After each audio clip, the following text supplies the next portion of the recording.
Shalom seluruh umat Tuhan, Agape Church Samarinda dimanapun Anda berada. Happy Sunday buat semuanya dan seluruh umat Tuhan yang saat ini bersama-sama beribadah online bersama dengan kami. Teruslah semangat dan antusias memuji dan menyembah nama Tuhan, amin. Haleluya, sebab Tuhan Allah yang baik dalam setiap kehidupan kita.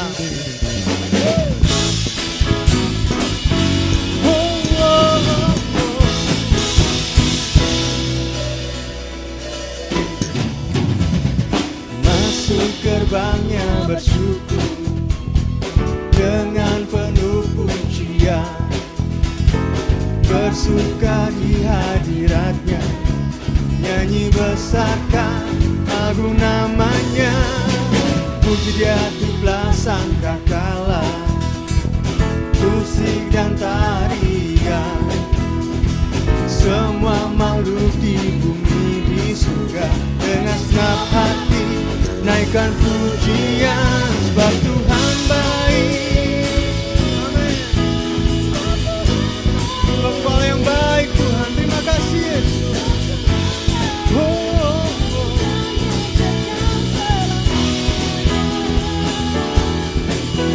Sebab Tuhan baik, sebab Tuhan baik, sebab Tuhan baik, anugerahnya kekal selamanya.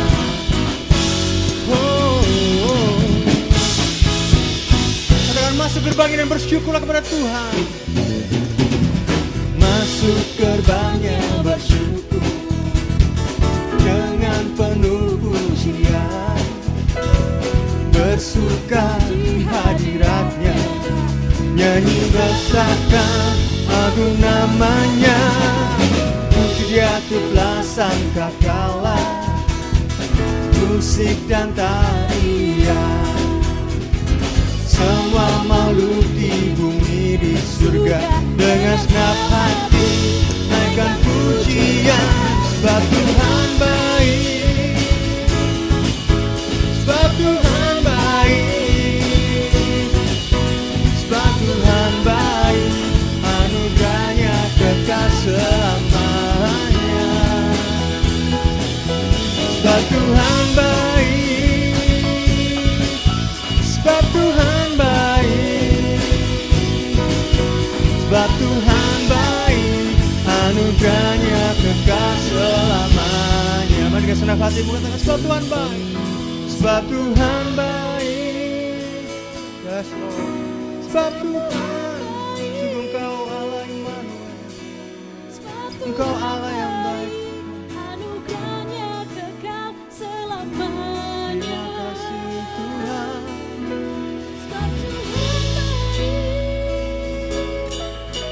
Sebab Tuhan baik, Sebab Tuhan baik, anugerahnya kekal, anugerahnya kekal selamanya.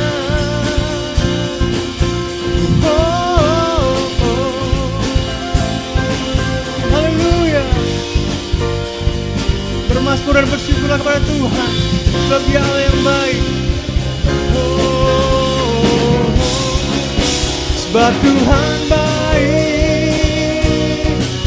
sebab Tuhan baik, katakan sebab Tuhan baik, sebab Tuhan baik, anugerahnya kekal selamanya. Sebab Tuhan baik, sebab Tuhan baik, sebab Tuhan baik, anugerahnya kekal selamanya. Sebab Tuhan baik, anugerahnya kekal selamanya.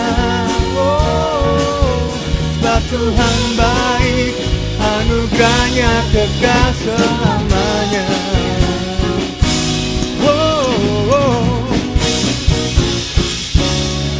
Haleluya.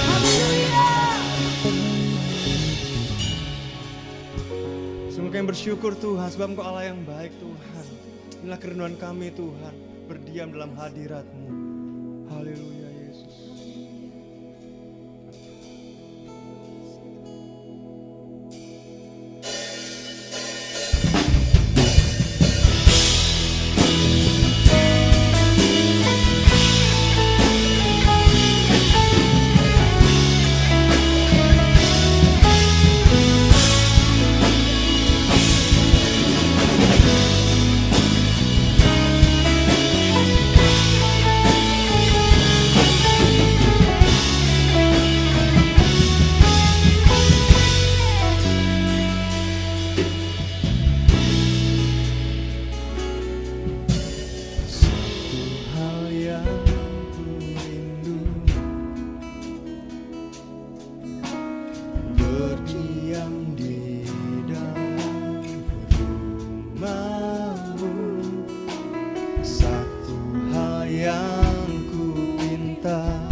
Dengan segenap hati kita katakan bersama-sama. Hal yang ku rindu, berdiam di dalam rumah-Mu. Satu hal yang ku pinta, menikmati baik-Mu Tuhan. Oh, lebih baik satu hari di pelataran-Mu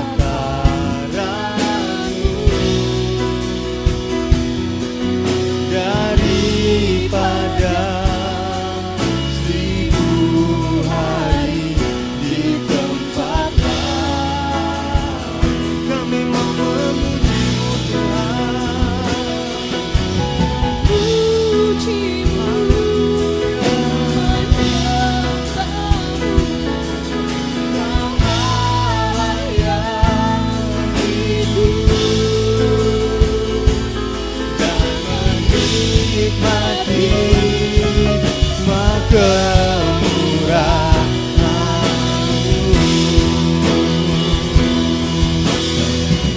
Oh, lebih baik satu hari di pelataran-Mu.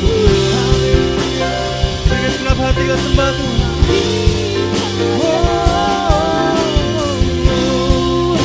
hari di tempat lain. Kami memuji-Mu Puji-Mu, menyembah-Mu. Kau Allah yang hidup dan menikmati semua kemurahan. Mari sekali lagi dengan segenap hati kita angkat suara, angkat penyembahan kita yang terbaik bagi Tuhan. Oh, lebih baik satu hari di pelataran-Mu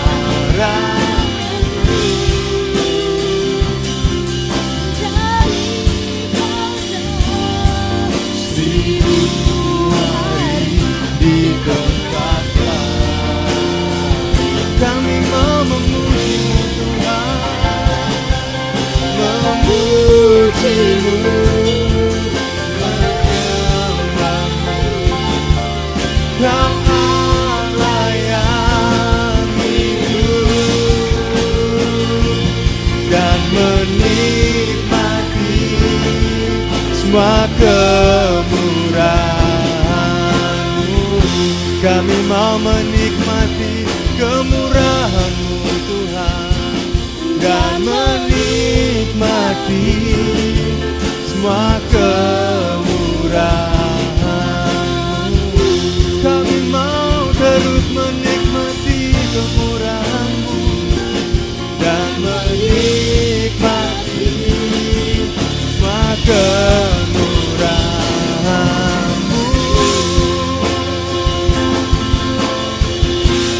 Oh,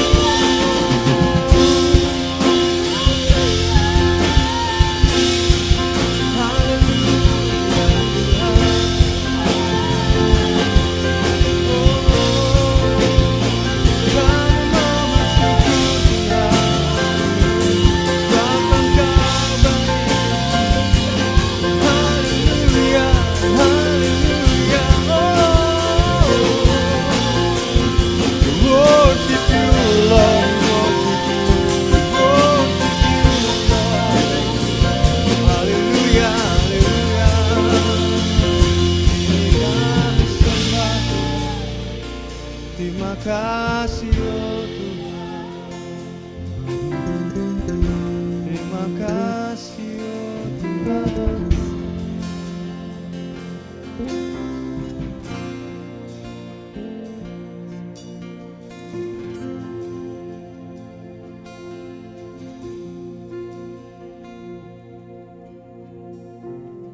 Shalom Bapak Ibu dan Saudara yang dikasihi oleh Tuhan. Pada hari ini kita akan menyiapkan hati kita untuk mendengarkan firman Tuhan.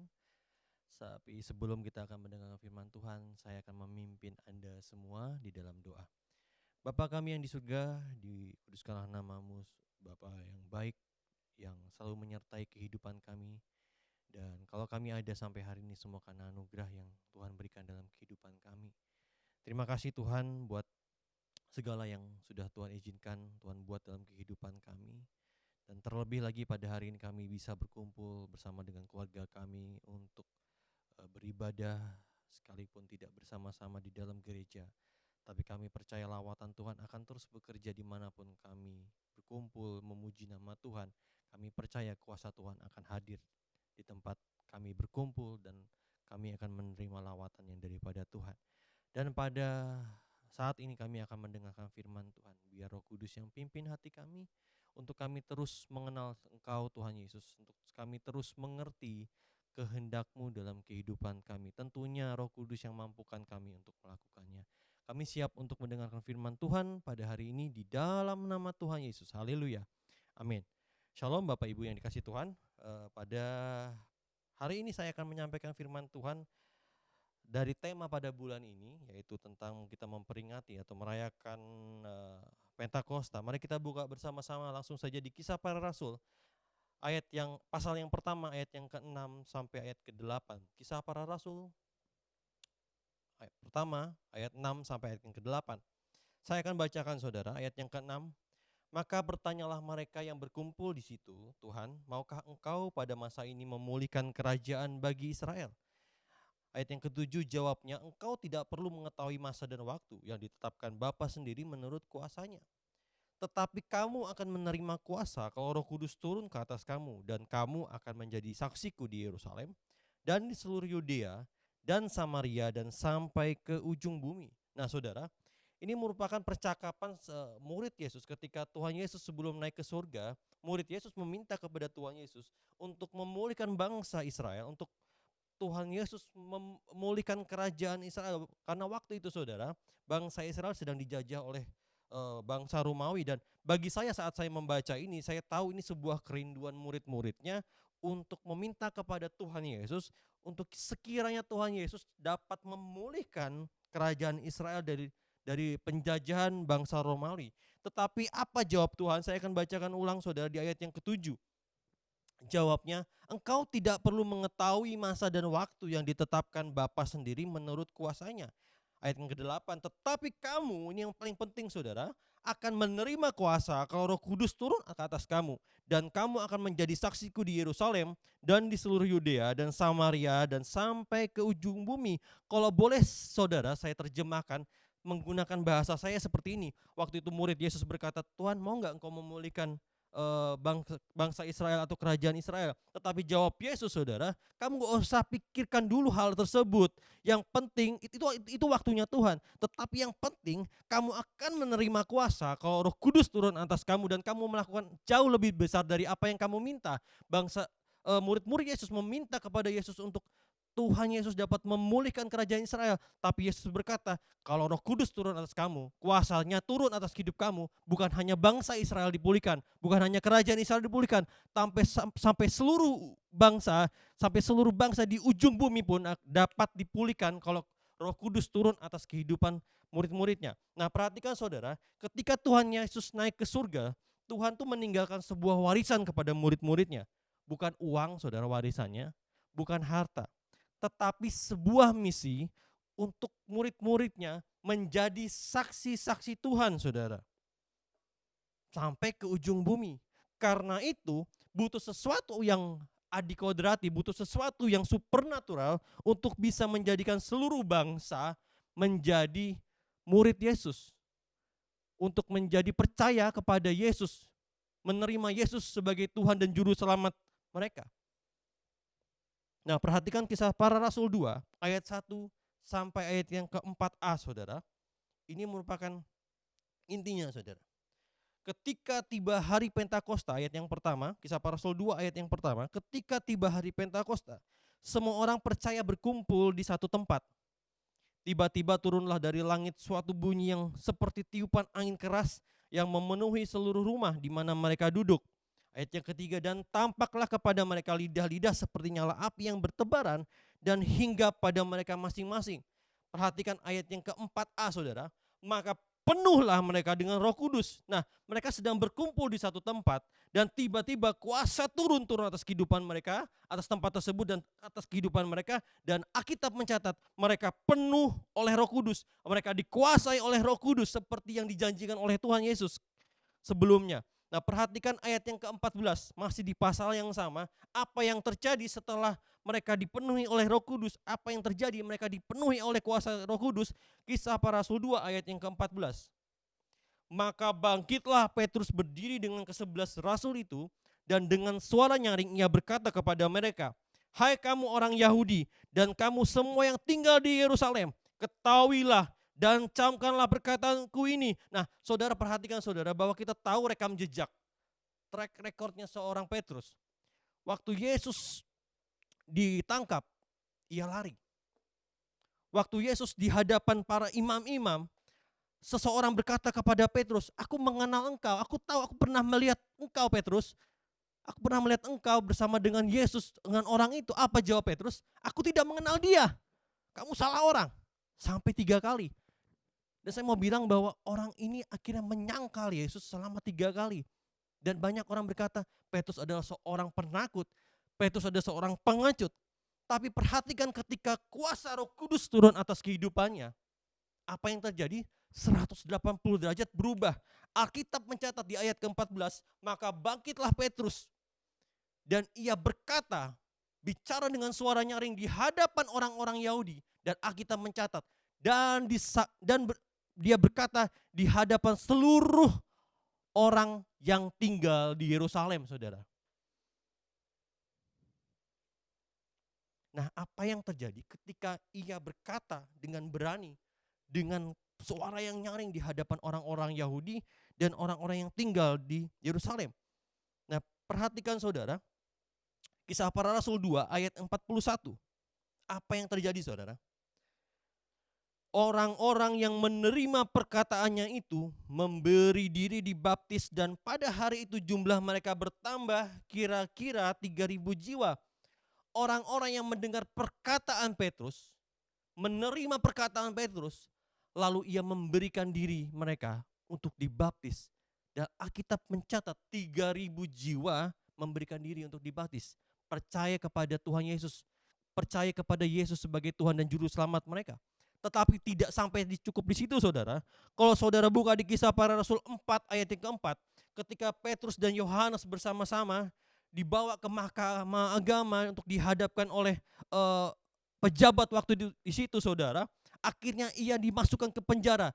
Tetapi Alkitab berkata pada waktu itu semalaman, ayat yang ke-4, tetapi di antara orang yang mendengar ajaran itu banyak yang menjadi percaya, sehingga jumlah mereka menjadi kira-kira 5.000 orang laki-laki. Bertambah dari 3.000 menjadi 5.000, ada penambahan. Nah, saya mau berkata kepada saudara, itu bukan karena Petrus, itu bukan karena murid-murid Yesus, tetapi karena kuasa Roh Kudus yang turun atas hidupan mereka.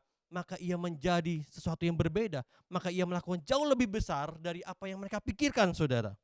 Nah, sekarang saudara, bagian kita apa? Warisan yang Tuhan berikan kepada murid-muridnya itu terjadi untuk menjadi saksi-saksi Tuhan. Tetapi belum selesai, saudara. Dan sekarang itu menjadi bagian kita. Dan itu diberikan kepada kita. Lalu kenapa diberikan kepada kita? Kenapa tidak murid-murid Yesus saja?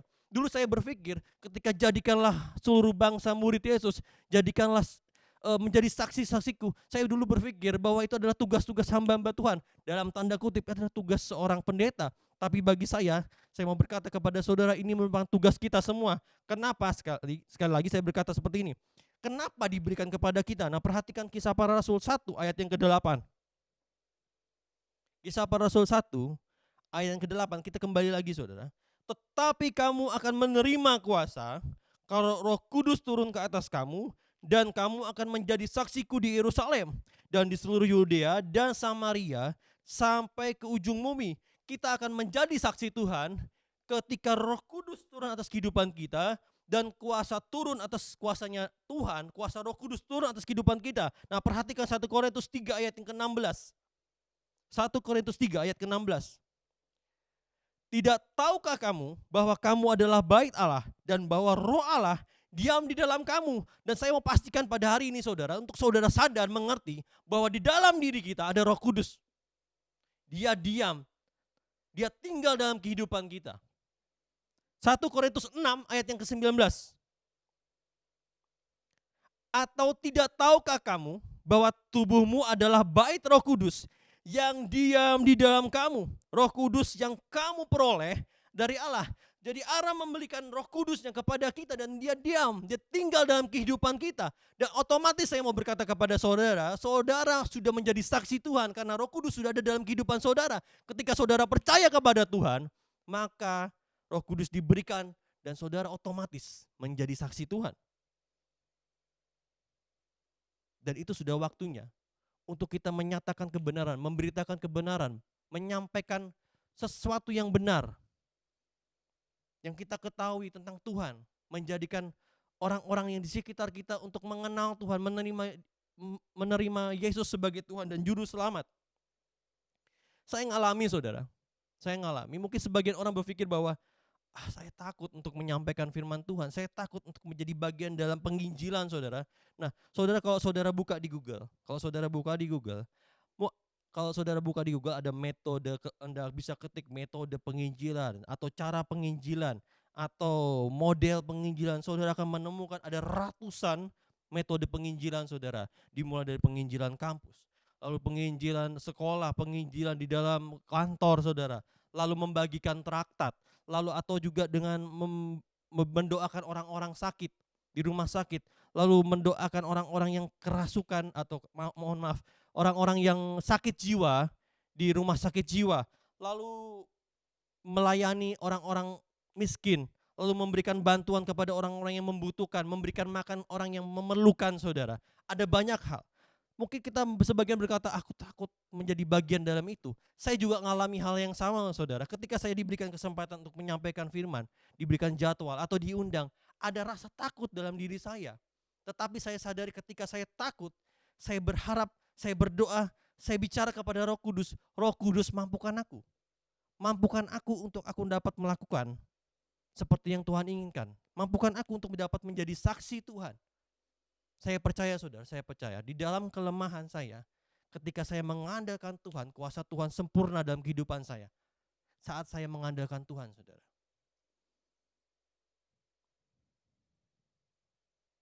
Dan poin pertama yang mau saya bagikan kepada saudara, kita menerima warisan, yaitu menjadi saksi Tuhan dimanapun saudara berada. Mungkin ada di kantor, mungkin ada di sekolah. Ini waktunya, karena Roh Kudus sudah dicurahkan dalam kehidupan kita. Izinkan saya cerita satu hal saudara, saya nggak pernah bertanya kepada orang ini, tetapi orang ini bercerita kepada saya apa yang ia alami dan akhirnya ia melakukan apa. Dan saya mau bagikan kepada saudara. Saya kenal dengan seorang pengusaha muda yang berjemaat di gereja kita ini, Agape Church Samarinda. Cukup kenal, lalu saya main-main ke kantornya dan dia bercerita bahwa pada waktu itu ada sesuatu dalam hatinya untuk menyuruh, meminta untuk dirinya untuk memberikan persembahan sulung. Nah waktu itu dia belum mengerti persembahan sulung itu apa. Akhirnya dia bertanya kepada hamba-hamba Tuhan yang lain. Ia bertanya dan ia mulai mengerti firman Tuhan. Apa sih persembahan sulung? Lalu ia bertemu dengan istrinya. Dia bertanya kepada istrinya, mau nggak kamu kita berikan persembahan sulung? Kita setuju. Kita bersepakat. Kita berikan persembahan sulung. Kalau kamu mau, kita berikan persembahan sulung. Nah, saya tahu saudara waktu itu dia nggak cerita seberapa persembahan sulung, tapi saya tahu dari usahanya, bagi saya mungkin ada jumlah yang cukup besar. Mungkin uang itu, persembahan itu bisa dibuat untuk menambahkan modal saudara. Tetapi saat saya mendengarkan cerita tersebut, saya sadar ia mau untuk melangkah, untuk melakukan seperti apa yang Roh Kudus taruh dalam hatinya. Dan saya percaya itu Tuhan bekerja dalam kehidupannya. Bukan berarti pada hari ini saya berkata kepada saudara, ayo berikan persembahan sulung. Enggak, saya bercerita di hadapan saudara, karena ia bercerita kepada saya nggak mengulik, saya nggak mencari tahu apa sih, enggak. Karena dia bercerita, saya bagikan. Saya diberkati dan saya berdoa apa yang saya bagikan ini juga memberkati kehidupan saudara. Nah, ketika ia memberikan persembahan sulung, saya nggak tahu dia memberikan persembahan sulung di pelayanan di mana atau di gereja mana.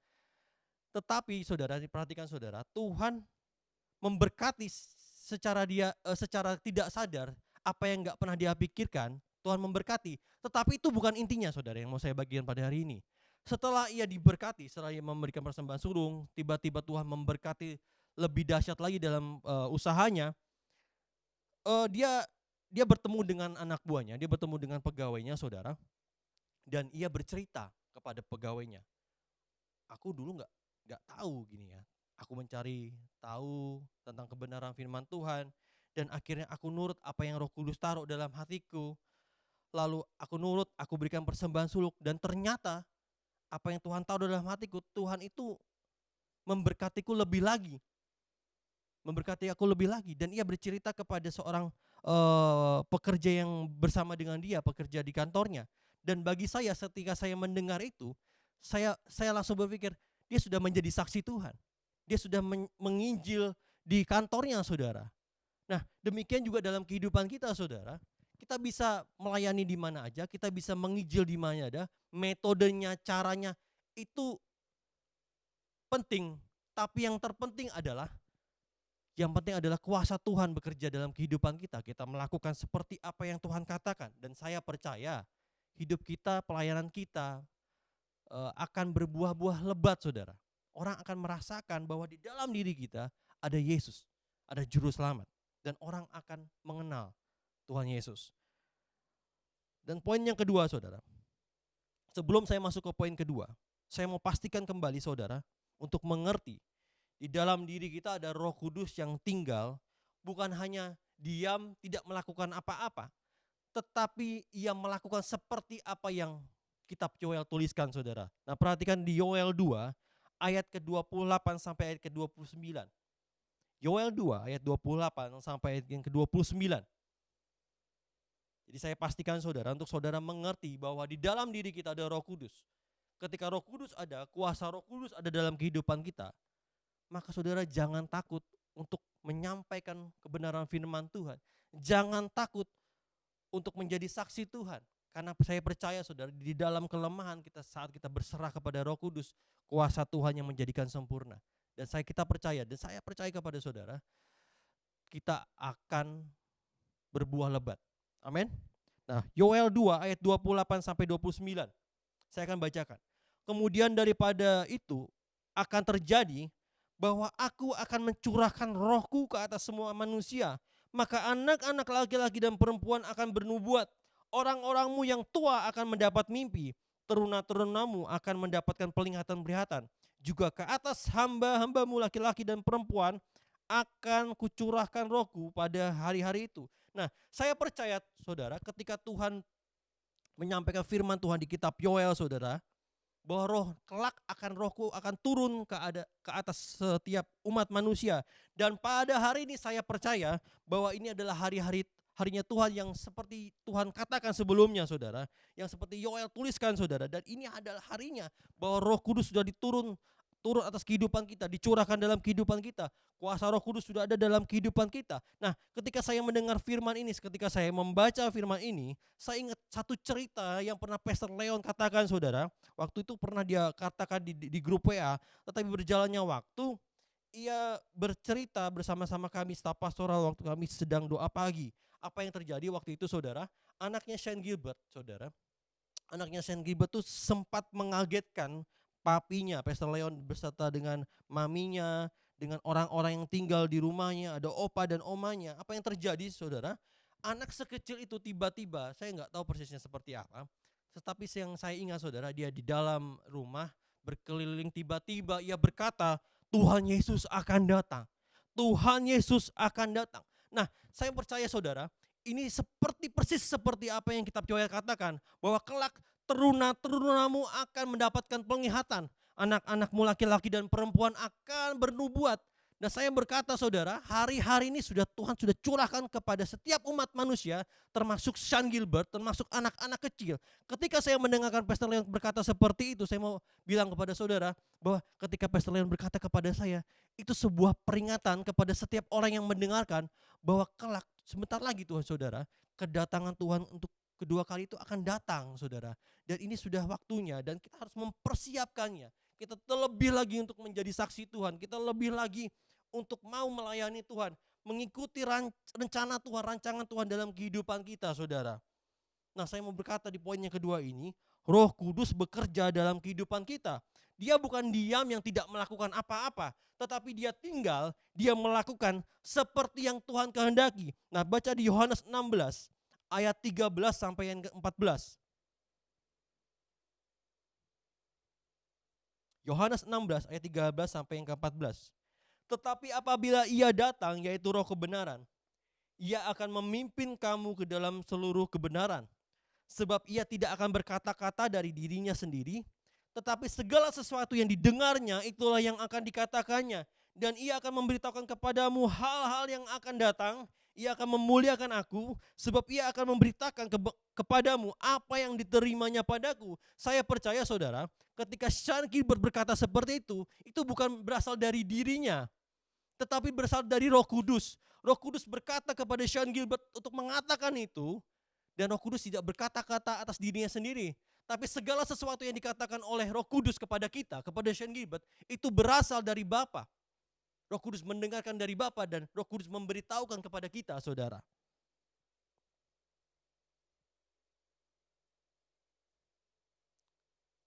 Amin, saudara. Dan masuk poin yang ketiga, saudara, pada hari ini sebelum saya akhiri, saudara. Masuk poin yang ketiga. Lalu apa pentingnya, saudara, dalam kehidupan kita sehari-hari? Berapa hari yang lalu, saudara, berapa minggu-minggu yang lalu saya bertemu dengan orang-orang yang berjemaat di gereja ini maupun yang teman-teman yang ada di rumah, sekitar rumah saya bertanya. Ya, mereka berdagang, mereka mungkin berusaha di toko, mereka ada di kantor, bekerja di kantor. Saya bertanya kepada mereka atas kehidupan mereka sehari-hari. Gimana sih kehidupan mereka sehari-hari? Terlebih lagi hari-hari ini mengalami pandemi COVID, saudara. Semua rata-rata berkata, kondisinya sulit, kondisinya nggak enak, kondisinya keadaan nggak pasti, saudara. Lalu apa bagian kita hari-hari ini di tengah kita mengalami kondisi yang sulit? Nah, bagi saya, saudara, kita mengalami hal ini merupakan kesempatan untuk kita belajar mendengar apa yang Roh Kudus katakan. Seperti dalam Yohanes 16 ayat 13-14 tadi, bahwa segala sesuatu yang Roh Kudus berkata dalam kehidupan kita itu bukan berasal dari Roh Kudus, tetapi berdasarkan dari Bapa. Ia mendengarkan apa yang Bapa katakan dan ia berbicara kepada kita dan menyampaikan apa yang Bapa rindukan dalam kehidupan kita. Nah, ketika kita mengalami situasi yang sulit, kita mengalami sesuatu yang gak enak, saya mau berkata kepada saudara, cuma Roh Kudus yang dapat membimbing kita. Alkitab berkata ialah Roh kebenaran. Alkitab berkata ialah Roh penghibur. Ia adalah Roh penolong. Saat kita mengalami tekanan, saya mengajak Bapak Ibu Saudara semuanya untuk kita bergantung hidup dengan Roh Kudus, bergantung sepenuhnya, mendengar. Lebih lagi kita bersekutu dengan Tuhan dan kita mempunyai kerinduan untuk mendengar apa yang Roh Kudus mau dalam kehidupan kita. Saya percaya Tuhan itu tidak pernah membawa kita ke jalan yang salah. Roh Kudus tidak pernah membawa kita ke jalan yang salah. Dia akan membawa kita ke dalam rencananya, rancangannya Tuhan yang penuh dengan damai sejahtera, saudara. Dan sebelum saya akhiri firman Tuhan pada hari ini, saudara, ada sesuatu yang mau saya bagikan, saudara, yang belum pernah saya bagikan sebelumnya. Kisah lama yang pernah saya alami tentunya bersama dengan Roh Kudus, bersama dengan Tuhan. Tahun 2010 sewaktu saya selesai kuliah, saya mendapatkan tawaran kerja dan orang-orang dekat saya, keluarga saya menawarkan saya kerja. Apakah kamu kerja di Samarinda atau di kota yang lain? Waktu itu tentu saya berdoa, saya mengenal Tuhan, sudah mengenal Tuhan, lalu saya sudah mengenal Roh Kudus. Dan akhirnya saya memutuskan untuk saya berdoa, saya meminta Tuhan yang memimpin kehidupan saya, Roh Kudus yang memimpin kehidupan saya. Lalu saya berdoa dan saya yakin, waktu itu saya percaya bahwa Roh Kudus Tuhan berkata dalam diri saya bahwa kamu harus pergi ke kota tersebut. Akhirnya saya meninggalkan kota Samaria dan saya pergi ke tempat tersebut. Karena saya nggak punya rumah, sampai di tempat itu, sampai di kota itu saya nggak punya rumah. Saya menumpang di sebuah rumah kontrakan kakak saya, kakak saudara, sepupu saya. Dan waktu itu memang kebetulan, saudara, saya nggak tahu persisnya seperti apa. Yang saya tahu, ia berpisah dengan istrinya, ia berpisah dengan anak-anaknya. Tapi tidak ada status cerai, dia berpisah aja. Akhirnya saya tinggal di situ, saya menumpang, saya nggak bayar, saudara. Saya tinggal di ruang tamu. Di situ saya taruh kasur saya, ya saya tinggal di situ, saya tidur di situ. Dan kakak sepupu saya tinggal di kamar, karena kontrakan itu cuma ada satu kamar. Satu kamar, lorong panjang itu bergabung dengan ruang tamu, dapur, semuanya, saudara. Saya tinggal di situ, saudara. Saya seperti biasa ketika saya di Samarinda saya ibadah, ketika saya di Samarinda itu baca Alkitab, saya sama persis melakukannya seperti di sana, saudara. Nah, karena cuma bedanya adalah di sana tidak ada hiburan, saya tidak banyak punya teman. Setelah pulang kerja saya harus pulang ke rumah. Di sana nggak sebegitu ramai seperti Samarinda, internet juga waktu itu ada tapi juga kurang. Jadi kalau mau browsing, kita mau buka YouTube ataupun sesuatu, media sosial tuh agak lambat. Jadi memang lebih banyak akhirnya saya membaca Alkitab di sana, saudara. Dan saya mau berkata kepada saudara, justru saat saya di tempat tersebut, saya bisa menghabiskan membaca Alkitab, saudara. Malah di Samarinda mungkin malah nggak bisa. Tetapi Tuhan bawa saya malah bisa baca Alkitab sampai habis di sana, saudara. Nah, waktu itu akhirnya saya terus bekerja di sana selama 4 bulan. Dan di waktu 4 bulan itu, tiba-tiba saya mendengar suara yang sama. Suara yang menyuruh saya untuk pergi dari Samarinda, pergi ke kota itu. Dulu saya berpikir ketika Tuhan suruh saya, maka Tuhan akan buat semuanya menjadi berhasil. Ketika Tuhan suruh saya, Tuhan buat saya jadi sukses. Pekerjaan saya mendapatkan promosi, saya berpikir seperti itu. Segala sesuatu yang ada dalam pikiran saya, rencana saya, Tuhan akan mudahkan. Tuhan akan berikan. Tapi ini saudara mau saya bagikan. Ketika itu saya mendengar suara yang sama yang menyuruh saya untuk kembali, untuk pergi dari Samarinda ke kota tersebut. Suara yang sama juga menyuruh saya untuk berkata seperti ini, saudara. Persiapkan kembali ke Samarinda. Ketika saya mendengar suara itu, ada 3 hal dalam pikiran saya pertanyaan. Yang pertama, bagaimana menjelaskan kepada orang tua. Yang kedua adalah bagaimana menjelaskan kepada bos pimpinan di kantor saya. Yang ketiga nih, karena saya dekat, saya tinggal bersama dengan kakak sepupu saya, gimana jelaskan kepada kakak saya. Selama 4 bulan kami mungkin sering sharing, sering cerita pengalaman saya dengan Tuhan. Ia bertanya, kalau dia bertanya soal kebenaran firman Tuhan, ya saya akan memberitahu seperti ya kemampuan saya, seberapa kemampuan saya. Nah, pada waktu itu saya bingung saya menjelaskan seperti apa. Bagaimana saya menjelaskan kepada 3 orang tersebut. Nah, pada waktu itu malam hari itu, kakak saya pulang dari pekerjaan, datang ke rumah, dia langsung berkata sama saya gini, aku mau ngobrol sama kamu Yo. Oke, mau ngobrol apa mas? Saya bilang gitu. Gini, tadi malam aku tuh kok dengar suara dalam hatiku, dalam dirinya, saudara.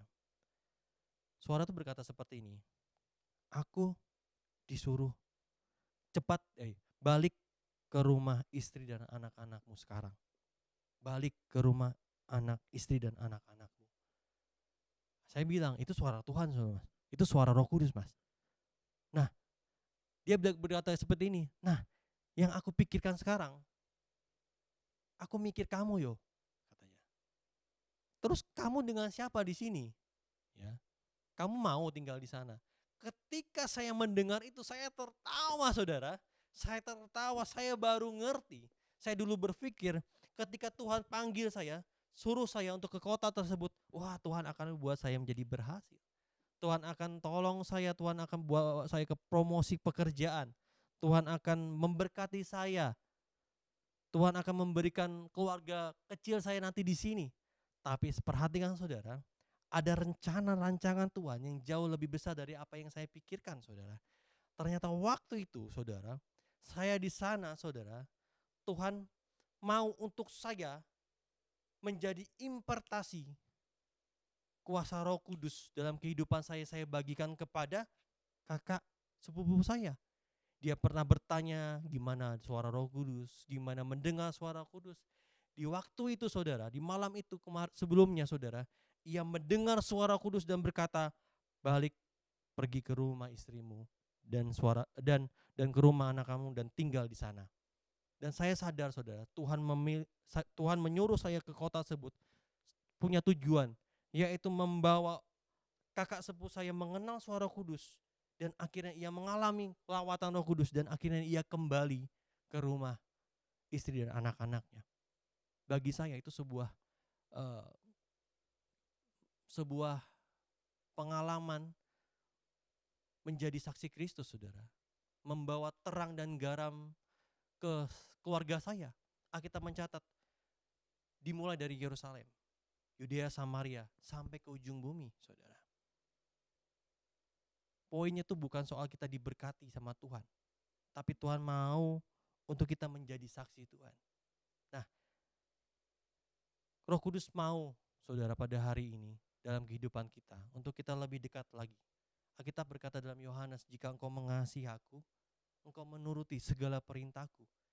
Dan Tuhan akan memberikan Roh Kudusnya dalam kehidupan kita untuk kita dapat mendengar apa yang Tuhan katakan. Dan Roh Kudus akan memampukan untuk kita dapat melakukan apa yang Tuhan mau. Sekali lagi saya berkata, Tuhan tidak pernah membawa kita ke jalan yang salah. Terlebih hari-hari ini saudara, di tengah pandemi COVID, kita mengalami situasi yang sulit saudara. Saya sadar saudara, orang-orang berkata sulit. Bahkan kalau saya beberapa waktu lalu ada saya membaca cerita, ada seorang supir Grab online saudara, supir ojek online. Bagaimana ia bisa mengakhiri hidupnya gara-gara dia penuh hutang saudara. Dan ia enggak tahan lagi dan ia mengakhiri hidupnya. Dia menuliskan secari kertas surat kepada istri dan anak-anaknya minta maaf, meninggalkan hutang. Bagi saya hari-hari ini saudara, ini kesempatan buat kita untuk lebih dekat lagi dengan Tuhan dan mendengar apa yang Roh Kudus katakan. Karena Roh Kudus akan memimpin kita. Dia akan membawa kita dalam rencana Tuhan, rancangan Tuhan. Rancangan yang penuh dengan damai sejahtera. Demikian firman Tuhan pada pagi hari ini dan pada hari ini saudara. Saya berdoa apa yang saya sampaikan ini menjadi cambuk dalam kehidupan saudara untuk lebih lagi mengenal Tuhan, mengerti apa yang Tuhan kehendaki pada hari ini. Tuhan Yesus memberkati dan sebelum kita akan doa berkat, kita akan menyaksikan pengumuman.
Selamat memberikan persembahan Bapak Ibu dan Saudara terkasih dalam Tuhan dan diberkati dengan firman Tuhan pada pagi hari ini, pada hari ini Saudara. Dan saya berdoa sekali lagi biar firman Tuhan yang disampaikan pada hari ini, yang saya sampaikan ini memberkati kehidupan Saudara dan membawa Saudara untuk lebih mengerti apa yang Tuhan inginkan dalam kehidupan kita. Dan mari kita berdoa mengakhiri ibadah pada hari ini. Kita tutup mata di hadapan Tuhan dan kita berdoa. Bapa yang di surga, kami mengucap syukur atas apa yang sudah sekali lagi apa yang sudah Tuhan kerjakan dalam kehidupan kami sepanjang minggu ini dan kami sudah memuji nama Tuhan, kami sudah memuji menyembah Engkau, menaikkan segala pujian kami di hadapan-Mu, biar segala pujian yang kami naikkan ini menyukakan hati-Mu dan menjadi dupa yang berbau harum di hadapan Tuhan. Dan kami sudah mendengarkan firman Tuhan pada hari ini. Terus ubahkan hati kami Bapa, Roh Kudus yang perlengkapi semua dalam kehidupan kami. Tentunya kami terus mau menyenangkan hati-Mu. Dan terlebih lagi Tuhan, poin penting pada pagi hari ini adalah kami mau menjadi saksi Tuhan. Kami mau Tuhan pakai kami lebih dahsyat lagi dan hidup kami berbuah-buah saudara. berbuah-buah Tuhan. Dan sebelum kita akhiri ibadah pada hari ini, kita akan berdoa seperti Tuhan mengajarkan kita berdoa. Bapa kami yang di surga, dikuduskanlah namamu, datanglah kerajaanmu, jadilah kehendakmu di bumi seperti di surga. Berikanlah pada hari makan kami secukupnya, dan ampunilah kesalahan kami seperti kami mengampuni orang yang bersalah kepada kami. Dan jangan bawa kami ke dalam percobaan, tetapi lepaskan kami dari yang jahat, karena Engkau yang punya kerajaan dan kuasa dan kemuliaan sampai selama-lamanya. Terima berkat Tuhan pada hari ini. Berkat Abraham, Ishak, dan Israel menyertai engkau dimanapun engkau melangkah. Apapun yang engkau kerjakan di dalam takut akan Tuhan, Tuhan buat semuanya menjadi berhasil. Oleh karena Tuhan dalam kehidupanmu, di dalam nama Tuhan Yesus kami ucap syukur. Haleluya. Amin. Ibadah selesai, Tuhan Yesus memberkati.